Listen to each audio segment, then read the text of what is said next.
Telugu Desam party అధ్యక్షులైన Chandrababu Naidu గారే కోడలు మగబిడ్డను కంటానంటే అత్త వద్దంటుందా అంటూ మహిళలు పుట్టుకునే కించపరిచిన వ్యక్తి మనందరం చూసాం. అలాగే ఆ రోజు స్పీకర్గా ఉన్న కోడెల శివప్రసాద్ గారు ఏమన్నారు ఆడది వంటింట్లో ఉండాలి, కారు షెడ్లో ఉండాలి అంటూ చాలా నీచంగా తక్కువ చేస్తూ మాట్లాడడం జరిగింది.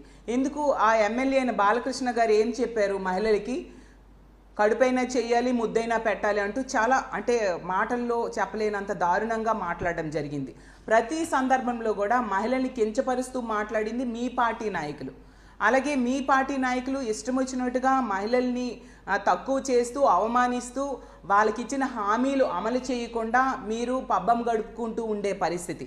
మహిళా సాధికారత కోసం, మహిళా రక్షణ కోసం, మహిళలను ఆర్థికంగా ఉన్నత స్థానంలో కూర్చోబెట్టడం కోసం జగనన్న పెద్దపీట వేయడం జరిగింది. మహిళలకి ఎంతో గౌరవించే వ్యక్తి గౌరవ మా అధ్యక్షులైన జగన్మోహన్ రెడ్డి గారు అనేది ఈ రాష్ట్ర ప్రజలందరికీ కూడా తెలుసు.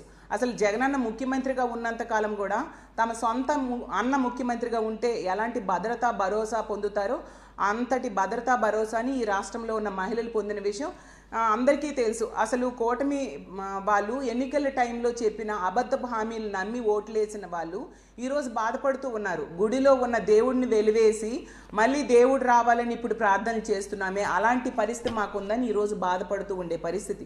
జగన్మోహన్ రెడ్డి గారు ఈసారి ముఖ్యమంత్రి కాకపోవడంతో సంవత్సర కాలంలోనే ఎన్నో కష్టాలు ఈ రాష్ట్ర ప్రజలు అనుభవిస్తూ ఉన్నారు. ముఖ్యంగా మహిళలు అనుభవిస్తూ ఉండే పరిస్థితి మనం చూస్తూ ఉన్నాము. వీళ్ళ దిగజాడు రాజకీయాలకి, తప్పుడు రాజకీయాలకి మహిళల్ని వాడుకోవడం, దాన్ని మేము తీవ్రంగా ఖండిస్తూ ఉన్నామని తెలియజేస్తూ ఉన్నాను.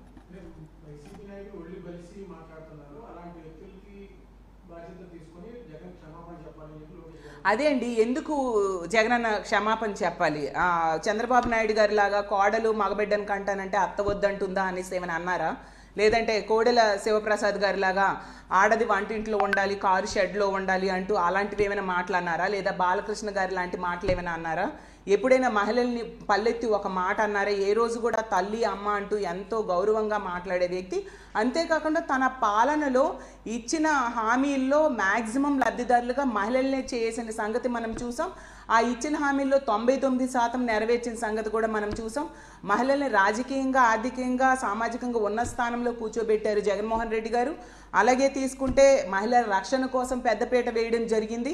ఇలా అన్ని రకాలుగా మహిళల్ని ఉన్నత స్థానంలో కూర్చోబెట్టిన వ్యక్తి ఎందుకు క్షమాపణ చెప్పాలి? వాళ్ళంతటా వాళ్ళదే కథ, వాళ్ళదే స్క్రీన్ ప్లే, వాళ్ళదే డైరెక్షన్ అంతా వాళ్ళదే అయ్యుండి మహిళల్ని వాళ్ళే పంపి ఆ మహిళల వెనక టీడీపీ కార్యకర్తల నుంచి దాడులు వాళ్ళే చేయించి మళ్ళీ తిరిగి మా వాళ్ళ మీద బ్లేమ్ చేయడం ఎంతవరకు సమంజసమని నేను అడుగుతూ ఉన్నాను.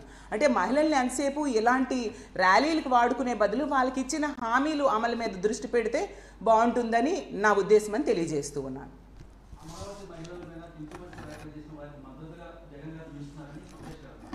ఏ రోజు కూడా అలా నిలవలేదండి. మీరు చూసే ఉంటారు.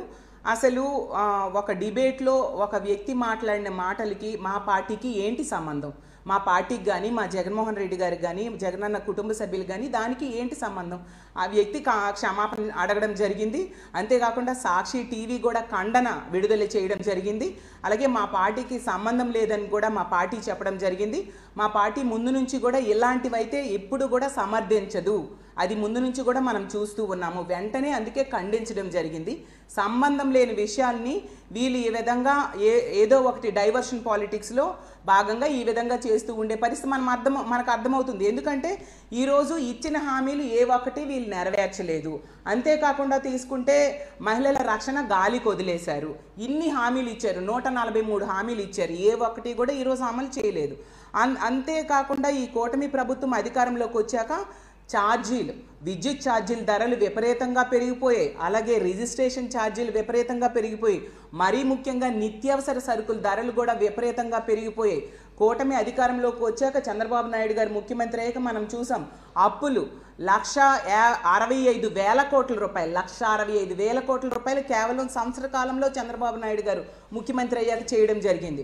గతంలో జగన్మోహన్ రెడ్డి గారు 5 ఏళ్ళు కలిపి 3,30,000 కోట్ల అప్పులు చేస్తే అందులో సగం అప్పులు సంవత్సర కాలంలోనే చంద్రబాబు నాయుడు గారు చేసేశారు.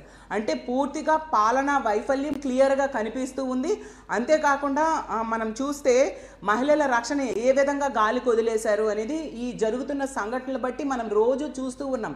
ఈరోజు ఈ రాష్ట్రంలో ఉన్న ఆడబిడ్డలు ఈ కూటమి ప్రభుత్వంలో ఎలా బతకాలి దేవుడా అని బాధపడే పరిస్థితి. రోజు మహిళల మీద అత్యాచారం కానీ హత్య కానీ చూడని రోజు లేదు. ప్రతిరోజు చూస్తూ ఉన్నాం మనము.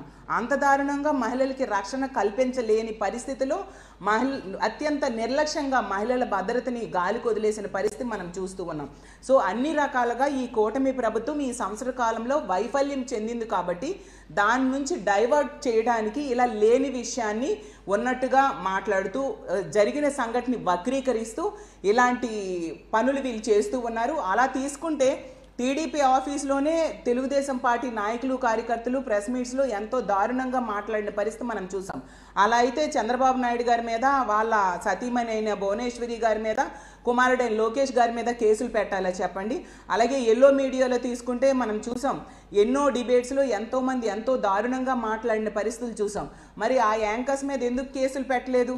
కాబట్టి ఇక్కడ ఈ సంఘటనలో మనకు క్లియర్గా అర్థమవుతుంది, ఇది ఖండించినా కూడా ఎంత దారుణంగా ప్రజాస్వామ్యం గొంతు నొక్కుతూ ఈ విధంగా పత్రికా ఆఫీసుల మీద దాడులు చేయడం చేస్తూ ఇలా డైవర్షన్ పాలిటిక్స్ చేస్తూ ఉండే పరిస్థితి.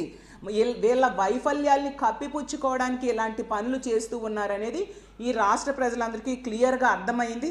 అందువల్లనే రోజు రోజుకి కూడా జగనన్న లేని బాధని వాళ్ళు తెలుసుకుంటూ జగనన్నకి మరింతగా బ్రహ్మరథం పడుతూ ఉండే పరిస్థితి. అందులో భాగంగా ఈరోజు పొదిలి పర్యటనలో వేలాది మంది ప్రజలు తరలివచ్చారు. వేలాది మంది రైతులు కూడా తరలివచ్చి తమ కష్టాలు జగనన్నతో చెప్పుకోవడం జరిగింది. అసలు రైతుల్ని వీళ్ళు పూర్తిగా గాలికి వదిలేశారు. ప్రతి సందర్భంలో కూడా ఏ ఇష్యూలో అయినా జగన్మోహన్ రెడ్డి గారు వెళ్తేనా ఈ ప్రభుత్వంలో చలనం వస్తుంది.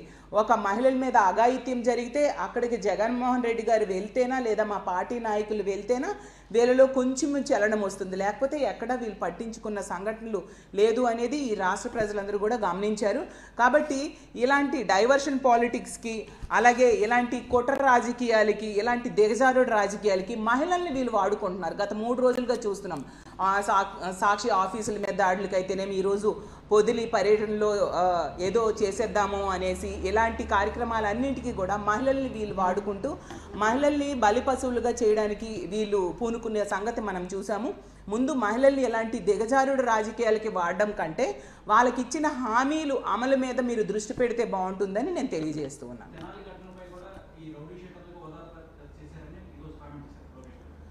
అదే అండి మీకు చెప్తున్నాను, మనం ప్రజాస్వామ్య దేశంలో ఉన్నాం. మనకి ఒక చట్టము, న్యాయము, ఒక రాజ్యాంగము ఉన్నాయి. మనం ఒక ప్రాసెస్ ప్రకారము ముందుకు వెళ్ళాల్సిన అవసరం ఉంది.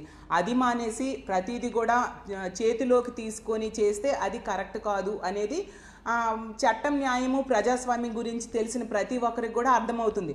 మరి అలా అయితే మనం చూసాము, ఆ సత్యసాయి జిల్లాలో రామగిరి మండలంలో 14 సంవత్సరాల మైనర్ బాలికను తెలుగుదేశం పార్టీ కార్యకర్తలు 6 నెలలుగా అత్యాచారం వీడియోలు తీస్తూ చేసినప్పుడు వాళ్ళ మీద తెనాలి టైపు ట్రీట్మెంట్ ఎందుకు వీళ్ళు చేయలేదు? కనీసం అరెస్ట్ కూడా చేయలేదే.